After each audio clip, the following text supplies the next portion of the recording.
Today, what I want to ask you is, you've traveled the world. You've traveled the world with us through Schoolism live workshops, and you've seen a lot of portfolios, whether it's on Schoolism or it's on in a convention or something like that.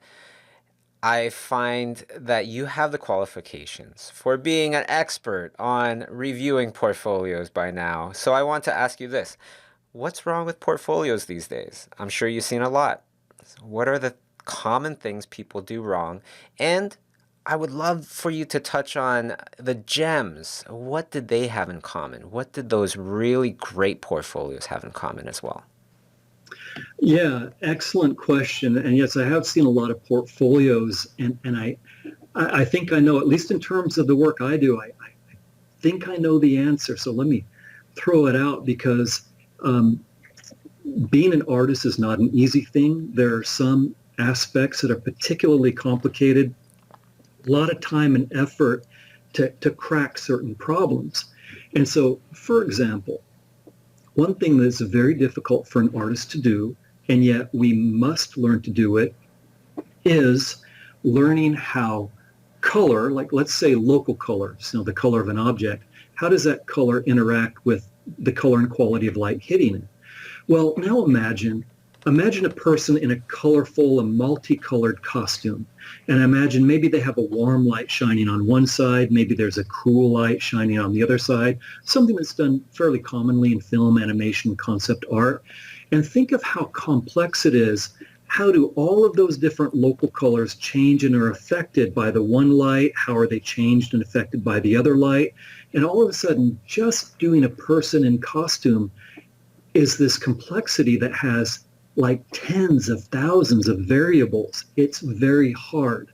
And so a lot of up-and-comers who don't yet have that experience, they shy away from it in their portfolio.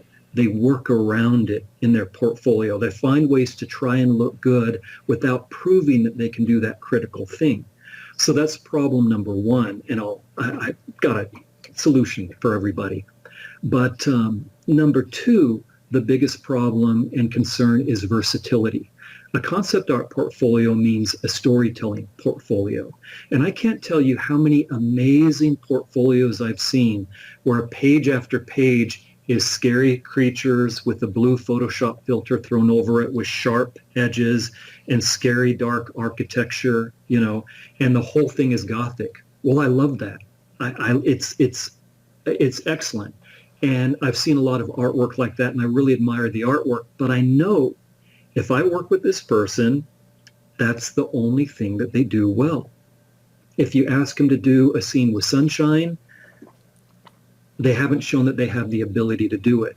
And so an artist, a concept artist, has to be a storyteller. Your portfolio has to show that roller coaster ride of emotions. And the people who review your portfolio, they will have great confidence. If they see a range of emotions elicited in your work, even if your color isn't 100% there yet, even if your draftsmanship isn't always perfect, if they really feel an emotional connection with the work, then you've got that shot of getting that job. And so let's solve the problem here. The way that people tend to work around those issues is kind of the cliche concept art, and I think everyone will know what I'm talking about. You have some sort of a lone main character in the foreground, silhouetted as dark, maybe some kind of a knight with a sword and a flowing, a flowing sash or something blowing in the wind, and they're silhouetted as dark. And then a little in front of them, maybe there's the castle and it's a little bit more atmospheric. And then behind them are the cliffs, a little bit more atmospheric. And then behind that, the mountains. And things just gradually get lighter until they fall back and fade into atmosphere. There's no actual lighting design. There's no actual color design. All it is a simple staging of silhouettes. There's nothing wrong with that. It looks good, but that's the problem. It's the solution to concept art that looks the best, while requiring the least amount of knowledge and experience. So I see portfolio after portfolio after portfolio where, oh my gosh, the work might look really good and be really dynamic. And yet every single image in the entire portfolio is that kind of cliche concept art, first person shooter, kind of staggered light. And I know, even though the work looks good and maybe the person is rightly proud of it, they will not get hired because they haven't shown the necessary skill level to show that they can tackle the complexity that's a requirement. And so that's what we've got to move away from. We've got to understand the design of local. There's kind of, I see it as a scale. One side of the scale is local color, the color that objects actually are. The other side of the scale is lighting, the color and quality of the light. We have to understand both, and we have to understand where they meet. And some artists stylize, they design local color and do very little light, and it's amazing. It's a style. Other artists are much more theatrical, and they'll design a little bit more based on the color and quality of the light and less about local color. And that's great too. But to have that portfolio that's really going to sing, going to take you the distance, everyone will have confidence, they will know that you know what you're doing. It's got to have that range. And I can throw out a reference because this is I got so I got to the point, you know, Bobby, sometimes people when they're overly exposed to something, they develop an allergy to it.